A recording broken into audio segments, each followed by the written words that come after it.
¿Alguna vez te has preguntado cuál es el sentido de tu vida? Algunos pueden pensar, yo pensé que había venido a una iglesia y me están hablando de filosofía.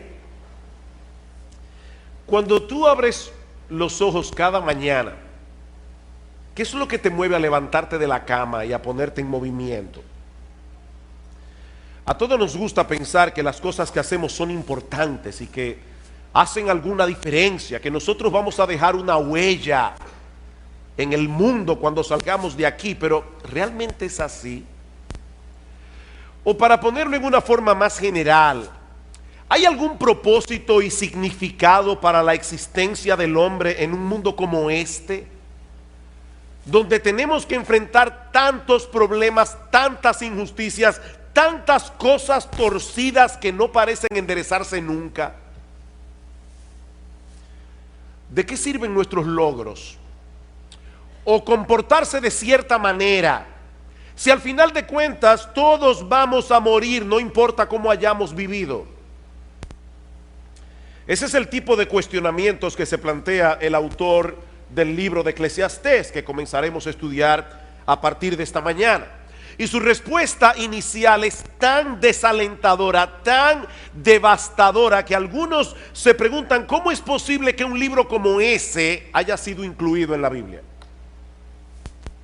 Una lectura superficial de Eclesiastés puede llevarnos a pensar que este libro fue escrito por un filósofo fatalista, no por un hombre inspirado por el Espíritu Santo. Para que tengan una idea del tipo de declaraciones que vamos a ver a lo largo de esta serie, permítanme darles un breve muestrario. Eclesiastés capítulo 2, versículo 17. Aborrecí por tanto la vida. Eso dice un hombre inspirado por el Espíritu de Dios. Aborrecí por tanto la vida, porque la obra que se hace debajo del sol me era fastidiosa, por cuanto todo es vanidad y aflicción de espíritu. Asimismo aborrecí todo mi trabajo que había hecho debajo del sol, el cual tendré que dejar a otro que vendrá después de mí. Eclesiastés 3:18. Dije en mi corazón, es así por causa de los hijos de los hombres, para que Dios los pruebe y para que vean que ellos mismos son semejantes a las bestias. Porque lo que le sucede a los hijos de los hombres y lo que le sucede a las bestias, un mismo suceso es. Como mueren los unos, así mueren los otros, y una misma respiración tienen todos. Ni tiene más el hombre que la bestia, porque todo es vanidad. Eclesiastés capítulo 7, versículo 15. Todo esto he visto en los días de mi vanidad. Justo hay que perece por su justicia. Un justo que perece por su justicia. Y hay impío que por su maldad alarga su vida. No seas demasiado justo. Oigan lo que dice la Biblia. No seas demasiado justo, ni seas sabio con exceso. ¿Por qué habrías de destruirte? No hagas mucho mal, ni seas insensato. ¿Por qué habrás de morir antes de tu tiempo? Y yo no voy a hacer ningún comentario, simplemente estoy leyendo algunos versículos. Capítulo 8, versículo 14. Hay vanidad que se hace sobre la tierra, que hay justos a quienes sucede como si hicieran obras de impíos. Y hay impíos a quienes acontece como si hicieran obras de justo. Digo que esto también es vanidad. Por tanto alabé yo la alegría que no tiene el hombre bien debajo del sol, sino que coma y bebe y se alegre, y que esto le quede de su trabajo los días de su vida que Dios le concede debajo del sol. ¿Y qué les parece esta? Se lo voy a leer de la Biblia de las Américas. Eclesiastés 10:19. Para el placer se prepara la comida, el vino alegra la vida y el dinero es la respuesta para todo. Alguna persona dice medio en broma, el dinero no te lleva a la felicidad, pero te deja como a una cuadra. Y uno se ríe de ese tipo de declaraciones, pero encontrarla en la palabra de Dios, mis hermanos, eso es otra cosa. Es por eso que algunos consideran el libro de Eclesiastés como el más enigmático de todos los libros de la Biblia. De hecho, una persona le llama a Eclesiastés el niño problemático de la familia de los libros de la Biblia. Sin embargo, como espero que nosotros veamos a lo largo de esta serie, este no solo es un libro fascinante, inspirado por el Espíritu de Dios, un libro que nos prepara para recibir el Evangelio de Jesucristo, sino que también es de gran ayuda para que los creyentes tengan una correcta perspectiva de la vida aquí y ahora. Lo que hace el autor de Eclesiastés, como veremos en un momento, es examinar la vida del hombre desde una perspectiva completamente secular, sin tomar en cuenta la existencia de Dios, para entonces mostrarnos que desde ese punto de vista la vida del hombre es completamente absurda. La vida del hombre no tiene ningún sentido. En la mañana de hoy yo quisiera introducir este libro de las Escrituras considerando básicamente tres cosas: su autor, su tema y su propósito. Eso es todo lo que vamos a ver en esta mañana. Veremos el autor de Eclesiastés, el tema de Eclesiastés y el propósito de Eclesiastés. Versículo 1, Eclesiastés capítulo 1, versículo 1. Palabras del predicador, hijo de David, rey en Jerusalén. Esta palabra que nuestras versiones de la Biblia traducen como predicador es la palabra hebrea Kohelet, un título que se le daba en aquellos días a un orador oficial que tenía la autoridad para convocar una asamblea y para enseñar a una asamblea.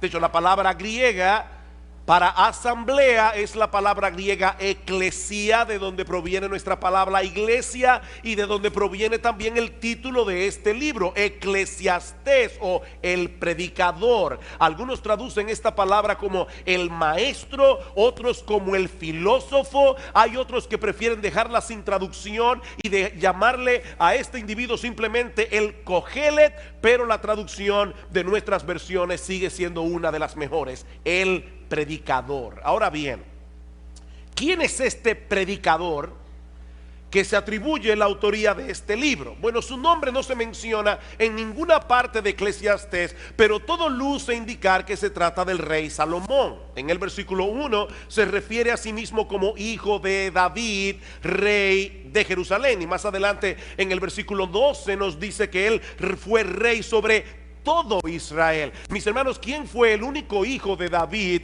que pudo reinar sobre toda la nación de Israel? Únicamente Salomón, porque en los días de Roboam, el hijo de Salomón, el reino se dividió en dos. Así que todo luce indicar que este predicador no es otro que el rey Salomón, aparte de que las experiencias que él comparte en el libro encajan perfectamente en lo que nosotros conocemos en la Biblia del rey Salomón.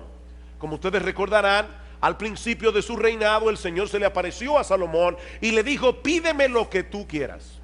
Y Salomón le pidió un corazón entendido para juzgar a tu pueblo y para discernir entre lo bueno y lo malo. Él pudo haber pedido muchas cosas, pero lo que le pidió a Dios fue sabiduría. Y dice en el versículo 10: y agradó delante del Señor, Primera de Reyes 3, que Salomón pidiese esto. Y le dijo Dios: porque has demandado esto y no pediste para ti muchos días, ni pediste para ti riquezas, ni pediste la vida de tus enemigos, he aquí que te he dado corazón sabio y entendido, tanto que no ha habido antes de ti otro como tú, ni después de ti se levantará otro como tú. Y aún también te he dado las cosas que no pediste, riquezas, gloria, de tal manera que entre los reyes no haya ninguno como tú en todos tus días. Y si anduvieres en mis caminos, guardando mis estatutos y mis mandamientos como David tu padre, yo alargaré tus días. Lamentablemente, Salomón no permaneció siendo fiel a Dios. Dice en el primer libro de Reyes, en el capítulo 11, que sus muchas mujeres desviaron su corazón hacia la idolatría. Salomón llegó a tener 300 esposas y 700 concubinas, un harén de 1000 mujeres. Por supuesto, la idolatría tiene consecuencias, y la vida de Salomón se volvió un total desastre. Y aunque nosotros no tenemos constancia de que Salomón se haya arrepentido y haya vuelto a los caminos del Señor, el libro de Eclesiastés parece ser su testimonio de arrepentimiento. Al final de su vida, Salomón quiso compartir las lecciones que aprendió de mala manera durante su tiempo de apostasía. ¿Y cuál es el tema de este libro? Versículos 2 y 3. Vanidad de vanidades, dijo el predicador, vanidad de vanidades, todo es vanidad. ¿Qué provecho tiene el hombre de todo su trabajo con que se afana debajo del sol? Y hermanos, esta es una frase clave que se repite 29 veces en todo el libro. Lo que Salomón quiere hacernos ver es que si la existencia humana se limita al aquí, al ahora, si no tomamos en cuenta lo que ocurre del otro lado del sol, cuando partamos de este mundo a la presencia del Señor, entonces nada de esta vida tiene sentido. Vanidad de vanidades, vanidad de vanidades, todo es vanidad. La Nueva Versión Internacional traduce esta frase: lo más absurdo de lo absurdo, lo más absurdo de lo absurdo, todo es absurdo. Y aún otro lo traduce: frustración de frustraciones, todo es frustración. La palabra vanidad también se repite una y otra vez en el libro de Eclesiastés, 38 veces en total, y se refiere a algo que no tiene sustancia, algo inútil, algo sin valor. Mi amigo, si tú dejas a Dios y a la eternidad fuera de la ecuación, lo que te queda es una vida vacía, sin propósito y sumamente frustrante. Salomón parece estar sacando balance aquí. Al final de su vida, de todas las cosas que él tuvo la oportunidad de experimentar, cuando Dios dejó de ser relevante para él, y el resultado final fue menos que nada. Vanidad de vanidades. Los judíos empleaban ese tipo de expresiones cuando querían enfatizar una idea, como cuando nosotros decimos rey de reyes. Él es el rey que está por encima de todos los reyes, o cantar de los cantares. Es el cantar más extraordinario, es el cantar que está por encima de todos los cantares. Bueno, lo que Salomón nos está diciendo aquí es que no hay una cosa más vana que una vida sin Dios. Eso es lo más vano, ya más vano no se puede ser. Esa es la vanidad de las vanidades.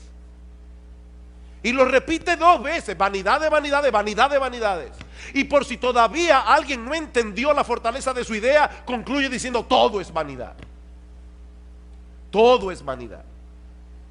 Eso sería la existencia humana si todo lo que tuviéramos fuera esta vida. Venimos de la nada. Somos el producto de un accidente sin propósito. Nos dirigimos inevitablemente a convertirnos otra vez en nada. Y entre una nada y otra nada, nosotros tenemos que estar viviendo en este mundo lleno de dificultades, lleno de problemas, donde los momentos de felicidad son muy escasos y muy transitorios. Por eso alguien decía que antes de preguntar si hay vida después de la vida, habría que preguntar si hay vida ahora. No después de la vida, es si hay vida ahora. Un día viene, otro día va, muy similar al anterior, y después de muchos días, la muerte. La pregunta es: ¿para qué afanarse tanto? Si al final de cuentas todos terminamos con las manos vacías. Versículo 3: ¿qué provecho tiene el hombre de todo su trabajo con que se afana debajo del sol? ¿Cuál es tu ganancia? Bueno, mire, yo me conformo con dejar un legado a las generaciones futuras. Genial. Pero ¿de qué te sirve eso a ti? Decía el cineasta Woody Allen: yo no quiero alcanzar la inmortalidad a través de mi obra. Yo quiero alcanzarla no muriéndome. El problema es que no tenemos esa alternativa. No tenemos esa alternativa. Todos tenemos una cita ineludible con la muerte. Y lo que Salomón nos está diciendo aquí es que si contemplamos la vida sin tomar en cuenta lo que trasciende la temporalidad de este mundo, todo se vuelve fatigoso, todo se vuelve frustrante. Eso es lo que él pasa a probar a partir de los versículos 4 al 11, usando algunos ejemplos de la creación y de la experiencia humana. Versículo 4: generación va y generación viene, mas la tierra siempre permanece. Una generación se va levantando, la otra va envejeciendo. Y a veces tenemos la sensación de que algo está pasando, algo está cambiando entre una generación y la otra. Pero esa generación que está surgiendo ahora, mañana estará en el mismo lugar donde nosotros estamos hoy. Cuando yo contaba la historia de la iglesia nuestra, de esta iglesia, siempre decía que nosotros comenzamos un grupito de 12 jóvenes y 3 señoras mayores. Hasta que un día mi esposa me dijo: mi amor, ¿tú te has puesto a pensar que las famosas 3 señoras mayores tienen menos edad que la que tú tienes ahora? Tenían en aquel momento, cuando comenzó la iglesia, menos edad que la que yo tengo ahora. Yo seguía llamándole a una persona mayor, de 40 y pico de años. Claro, yo tenía 22. Y los que se levantarán después de nosotros repetirán el mismo ciclo otra vez. No porque la historia humana sea cíclica, como dicen algunos, sino porque en el fondo el hombre sigue siendo el mismo. Ahora tenemos computadoras, tenemos internet, tenemos muchísimas cosas, pero el hombre sigue siendo el mismo. Escuchen este comentario. Los muchachos de ahora aman el lujo, se comportan de una forma inapropiada, desacatan la autoridad y no muestran respeto hacia los que son mayores que ellos. ¿Verdad que parece una declaración muy actual? Eso lo dijo Sócrates en el siglo V antes de Cristo. ¿Y qué le parece esta de Pedro el Ermitaño? Pedro el Ermitaño nació en el 1050, murió en el 1115. Los jóvenes de hoy solo piensan en sí mismos, no tienen ninguna reverencia hacia sus padres, o los ancianos se impacientan ante toda la restricción y hablan como si lo supieran todo.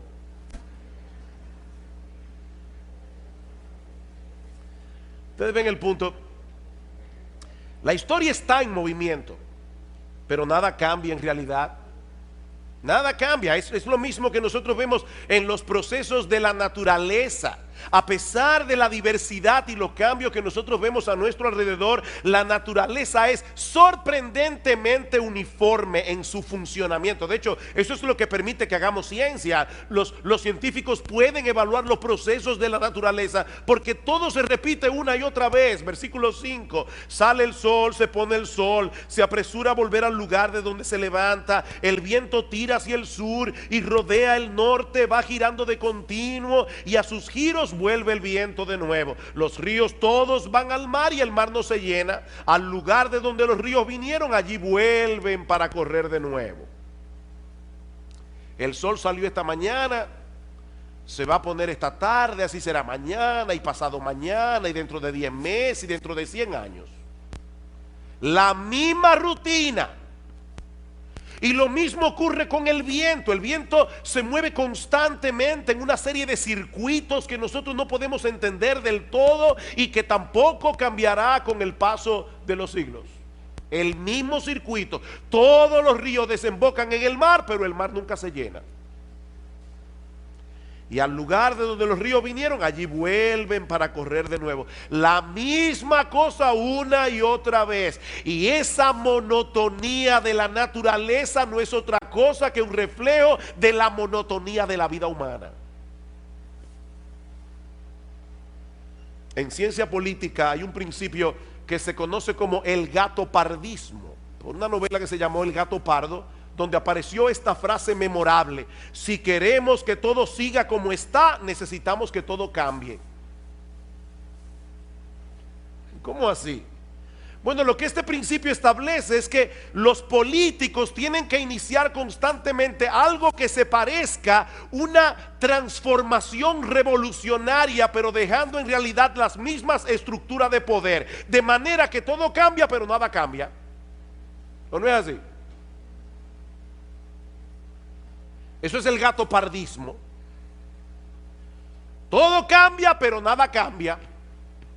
Eso es básicamente lo que Salomón nos está diciendo en Eclesiastés. Lo que nosotros vemos en los procesos naturales es lo mismo que ocurre en la experiencia del hombre. Versículo 8: todas las cosas son fatigosas más de lo que el hombre puede expresar. Nunca se sacia el ojo de ver ni el oído de oír. Eso fue cierto en los días de Salomón, lo es en el día de hoy. En la historia de la civilización, el hombre nunca había tenido a su alcance tantas posibilidades de ver y oír cosas diferentes. Hace 200 años, si usted quería escuchar música tocada por una orquesta, usted tenía que ir a donde la orquesta estaba. Ese era un lujo que muy pocas personas podían darse. Hoy día cualquier muchacho tiene a su alcance un montón de dispositivos, de programas, de aplicaciones que le permiten ver y escuchar lo que quiera y cuando lo quiera. iPod, iPhone, iPad, iTunes, MP3, YouTube, SoundCloud, Netflix, Crackle y yo no sé cuánta cosa más. ¿Y saben qué? No importa cuántas cosas veas, no importa cuántas cosas escuches, nunca te sentirás satisfecho.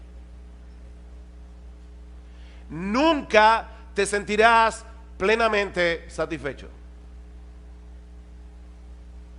Yo recuerdo cuando era niño, a mi padre le encantaba hacernos cuentos árabes.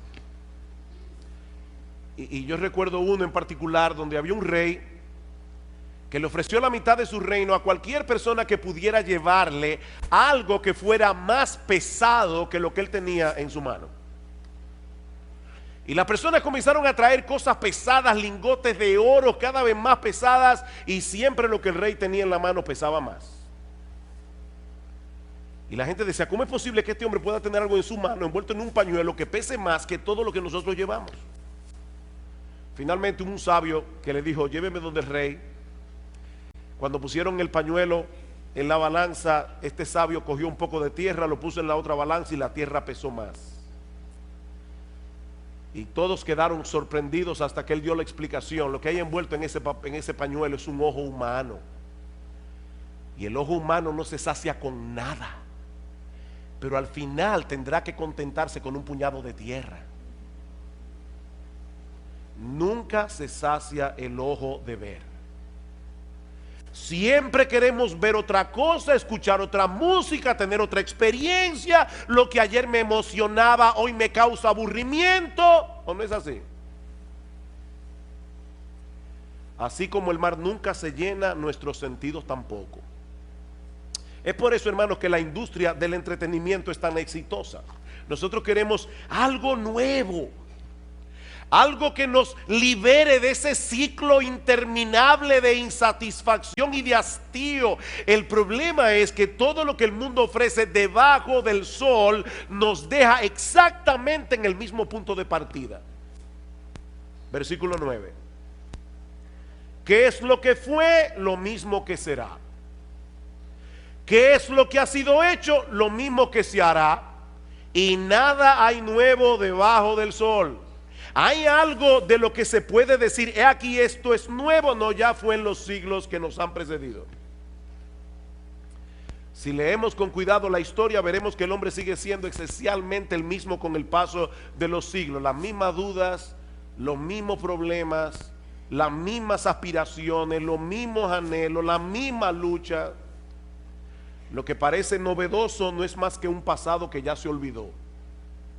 Decía el periodista Malcolm Muggeridge, todas las nuevas noticias son viejas noticias ocurriendo a nuevas personas. ¿Escucharon eso? Todas las nuevas noticias son las viejas noticias ocurriéndole a nuevas personas. Versículo 11. No hay memoria de lo que precedió, ni tampoco de lo que sucederá. Habrá memoria en los que serán después. En otras palabras, la gente suele de sufrir de amnesia histórica. La gente suele sufrir de amnesia histórica. Y eso nos hace creer que algunas cosas son novedosas cuando en realidad no lo son. Generaciones van, generaciones vienen, cada una repitiendo los mismos errores de la generación anterior y creyendo al mismo tiempo que están siendo originales. La vida debajo del sol es fatigosa, repetitiva, monótona, hastiante. Eso es lo que Salomón nos está diciendo. Y cuando el hombre trata por sí mismo de descubrir el significado y propósito de todo esto, el resultado es una visión fragmentada de la realidad que no le hace ningún sentido. Es como cuando estamos tratando de armar un rompecabezas y hay piezas que faltan. Vanidad de vanidades, dijo el predicador, vanidad de vanidades, todo es vanidad. Ahora bien, ¿y cuál es el propósito de este libro? ¿Por qué Dios inspiró al autor de Eclesiastés para que pusiera por escrito reflexiones tan deprimentes acerca de la vida en este mundo?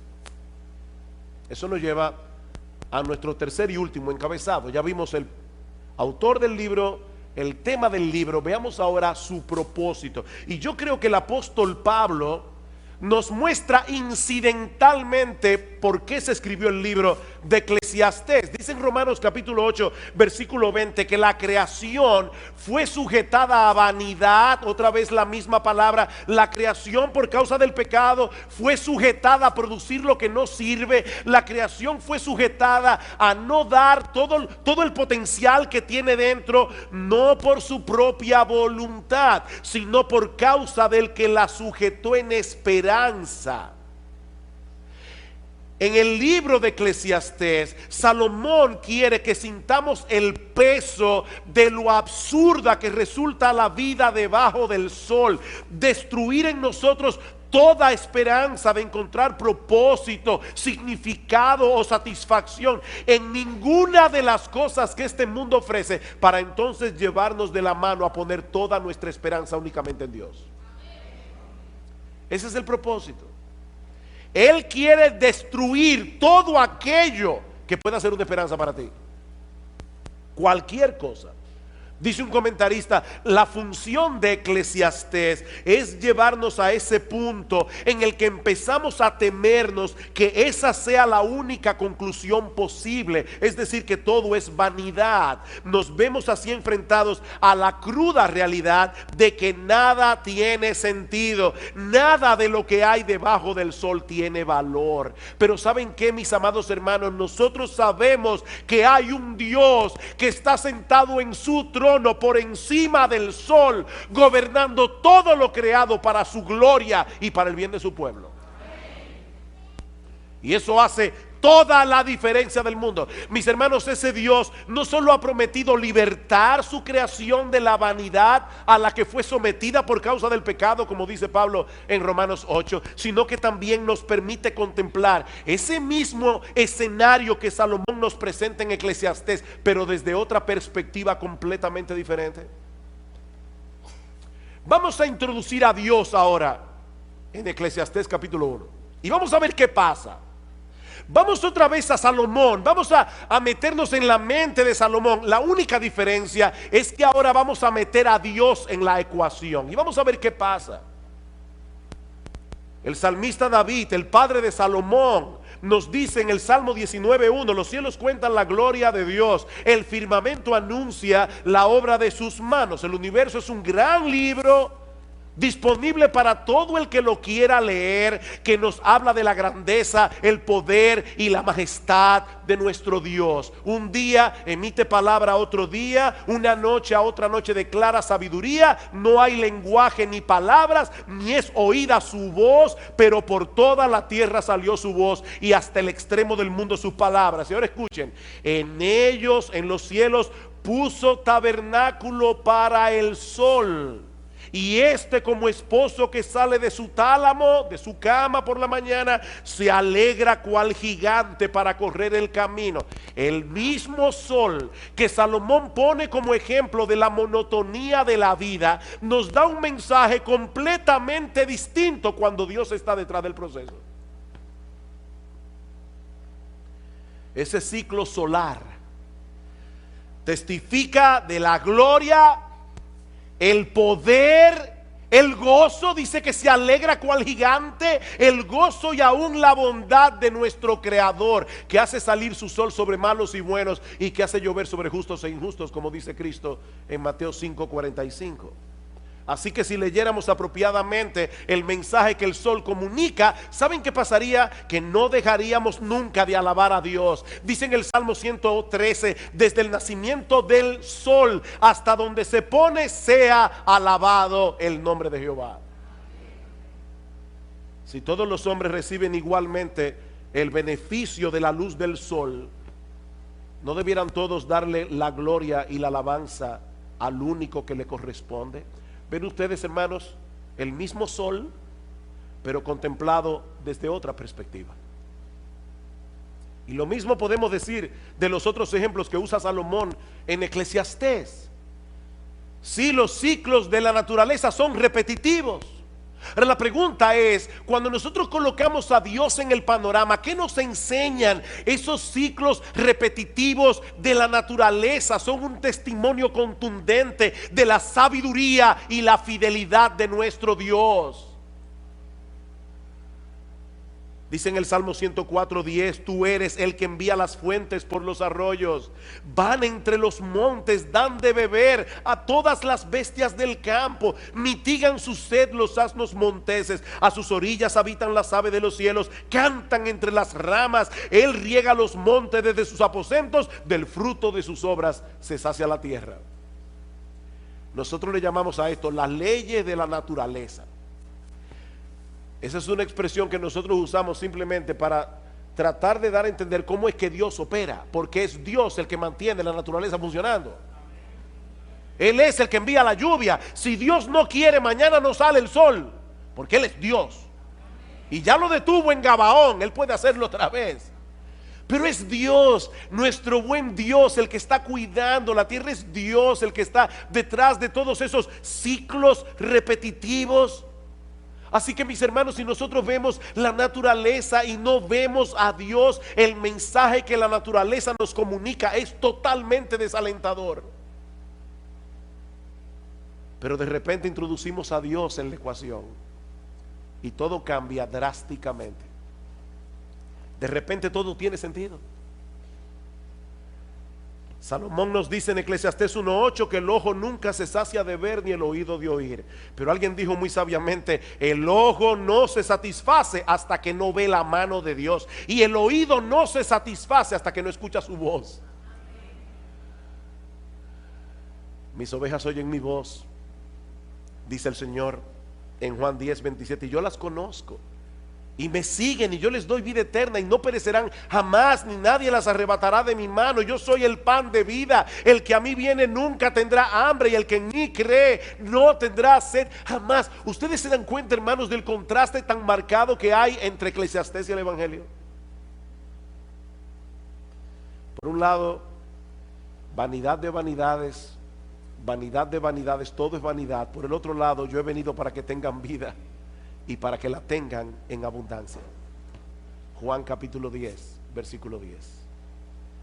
Salomón nos dice en Eclesiastés 1:9 que no hay nada nuevo debajo del sol. Y luego pregunta en el versículo 10, ¿hay algo de lo que se puede decir, he aquí esto es nuevo? La respuesta es, sí lo hay. ¿Hay algo nuevo? Sí lo hay, sí lo hay. Siempre y cuando contemplemos a Dios en el centro de todo. Ese es el punto. Sí lo hay. Hay un nuevo pacto en la sangre del Señor Jesucristo.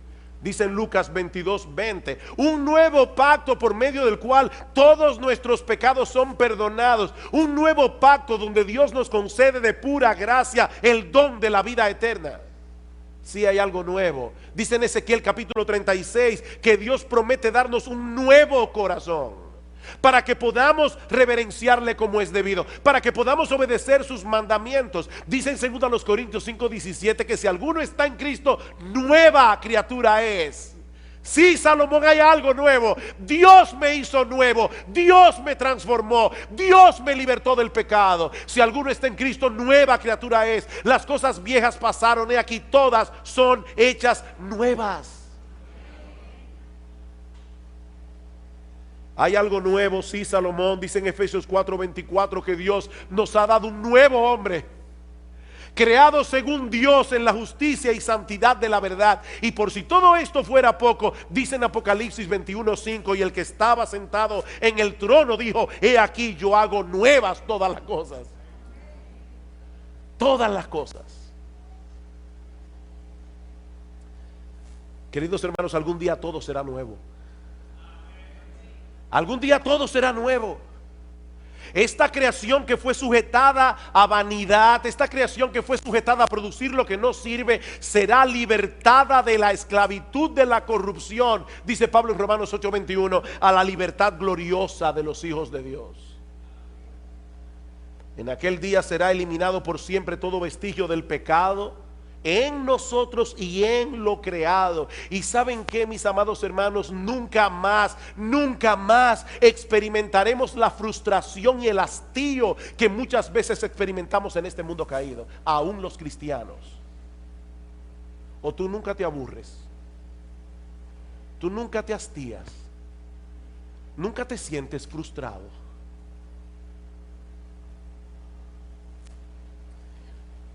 Mi hermano, déjame hacerte una pregunta. ¿Cuál es la perspectiva con la que tú usualmente contemplas la vida?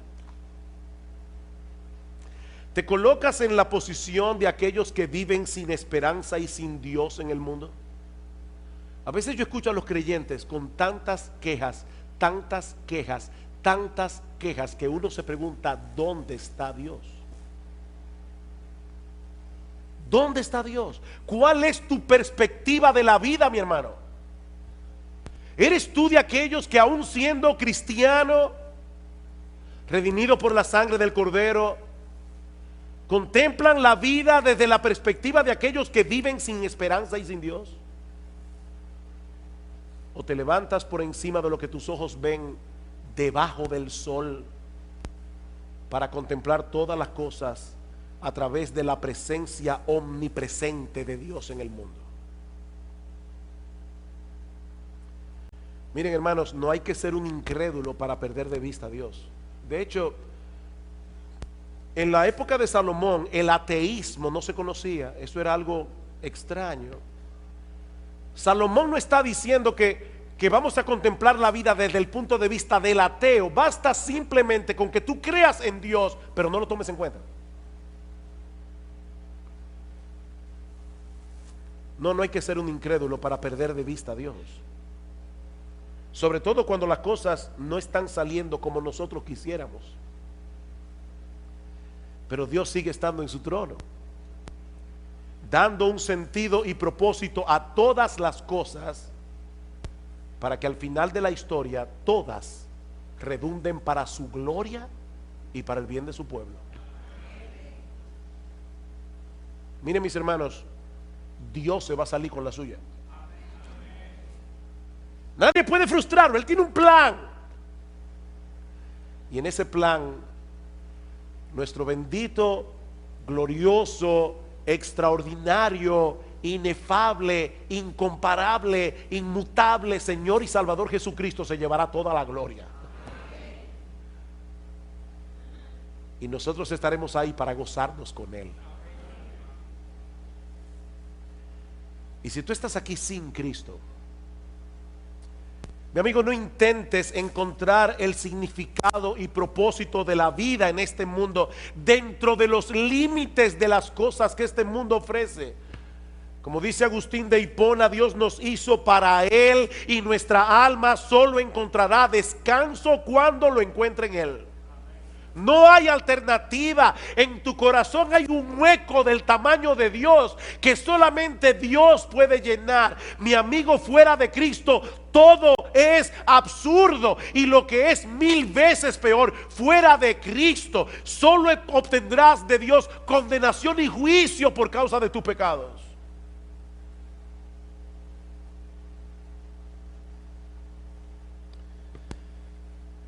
Miren, hermanos, hay frases que en el mundo evangélico se repite tanto y tanto y tanto, que se convierten en clichés, Y nosotros dejamos de percibir la verdad que hay detrás de esas frases que se repiten una y otra vez. ¿Recuerdan ustedes cuando estábamos predicando de Colosenses y decíamos que hay una fórmula matemática en Colosenses? Cristo más nada es igual a todo. Decía una poetisa cristiana: si yo no tuviera nada excepto a Cristo, lo tendría todo como quiera. Eso no es un cliché. Eso es una gran verdad. Cristo es el todo en todos. Es Cristo, es Cristo, es Cristo. Mis hermanos, mis amigos que están aquí, el significado de la vida, el propósito de nuestra existencia, todo gira en torno a Él. Él es el centro. Es Cristo, es Cristo, es Cristo y nadie más. Dice en la Escritura que hay un solo Dios y hay un solo mediador entre Dios y los hombres, Jesucristo hombre. Él se introdujo en la historia humana. Él vino y vivió debajo del sol. ¿Sabes para qué? Para morir por nuestros pecados, para reconciliarnos con Dios, y ahora ofrece en el Evangelio perdón y vida eterna a todo el que viene a Él en arrepentimiento y fe. Es Cristo y solo Cristo. Mi amigo, no te vayas de este lugar sin arreglar tus cuentas con Dios a través de Cristo, porque su gracia sigue estando disponible para todo aquel que cree. Él es un Dios de gracia y Él te ofrece hoy su gracia para que dejes de vivir la vida absurda que estás viviendo y por primera vez en tu vida, por primera vez en tu vida, comiences a vivir realmente. Yo he venido para que tengan vida y para que la tengan en abundancia.